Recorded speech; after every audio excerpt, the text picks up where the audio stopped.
সুবনের আনারসের ইলেকশন করতেছে, আনারসের দলের ছিল। তারা সারাদিন ইলেকশনের কেন্দ্রে ছিল, কেন্দ্রের থেকে ইলেকশন করার পরে সে বাসায় আসছে, বাসায় থেকে হয়তো মিছিলের জন্য বের হয়েছে, এখানে আসার পরে তারা গুলি করে বলছে, খোকার আদেশে জয় করছে। এরা অন্য দল করে, অন্য। আমরা আজকে আনারস মার্কার নির্বাচনী শেষে মিছিল নিয়ে এলাকার মধ্যে যাচ্ছিলাম, তখন পূর্ব শত্রুতার কোনো আমাদের ছিল না। হঠাৎ করে আকস্মিক ভাবে হাসান আল ফারাবী জয়, সে আমাদের ছোট ভাই ইরাদের উপর আকস্মিক ভাবে চড়া হয় এবং পরপর দুটি গুলি করে। আমরা আনারস মার্কার আনন্দ মিছিল করতেছিলাম।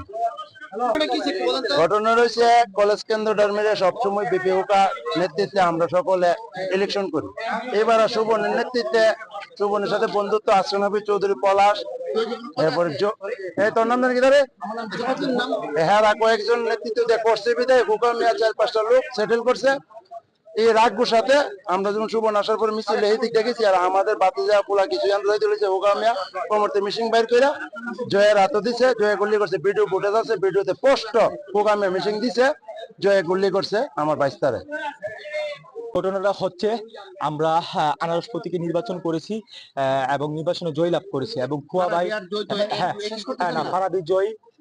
ফারাবী জয় এবং বিপি খুকা তারা হচ্ছে গুড়া মার্কার নির্বাচন করেছে। তো তারা গুড়া মার্কায় সুচনীয়ভাবে পরাজয় গ্রহণ করার কারণে এবং তাদের এলাকায় তাদের আধিপত্য নষ্ট হওয়ার কারণে এবং বিপি খুকা প্রায়শই এলাকায় বিভিন্ন বিষয় নিয়ে এর আগেও খুকার বন্দুকের গুলিতে 2 জন লোক গুলিবিদ্ধ হয়েছে এবং একাধিক মডেল থানায় রিপোর্ট আসে এবং এটা মডেল আপনার থানাতে ইনকোয়ারি করলে পাবেন। তো ওই আধিপত্য নষ্ট হওয়ার কারণে সে আমরা ভাই ব্রাদার যারা আসলেন সবাই নির্বাচনে আমরা সবসময় খুকা ভাইয়ের আওতায় এই কেন্দ্রটা পরিচালিত হইতো বিপি খুকার ইয়াতেই। তো আমি এই ঘটনার বিপি খুনিদের সম্মুখ ফাঁসি চাই। বিপি খুকাকে এবার নির্বাচনী কেন্দ্রে দায়িত্ব না দেওয়ার কারণে আক্রোশমুক্ত হয়ে তার আধিপত্য নষ্ট হয়ে যাওয়ার কারণে সে তার প্রত্যক্ষ এবং সশরীরে নির্দেশে তার একান্ত গার্ডম্যান অস্ত্রধারী হাসান আল ফারাবী জয় সম্মুখে ভিডিও সহকারে সে আমার বাইকে গুলি করে হত্যা করেছে।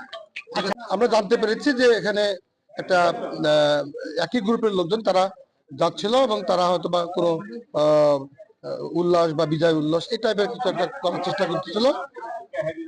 এর মধ্যেই একজন গুলিবিদ্ধ হয়েছে। আমরা জানতে পেরেছি যে গুলিবিদ্ধ হয়েছে। আমরা তখন এখানে দ্রুত চলে আসি, জানা গেল যে এখানে ইজাজ নামে একটা ছেলে সে গুলিবিদ্ধ হয়েছে এবং সে কিছুক্ষণ পরে আবার হাসপাতালে সে মৃত্যুবরণ করেছে। এ ব্যাপারে আমরা জানতে পেরেছি যে তারই পরিচিত আরো 2 জনের নাম আমরা পেয়েছি। আমরা এখনো নাম প্রকাশ করতে যাচ্ছি না। তাদেরকে আমরা আইনে আওতায় আনার জন্য, গ্রেপ্তার করার জন্য আমাদের বিভিন্ন পুলিশের কায়দা কৌশল আমরা চালিয়ে যাচ্ছি।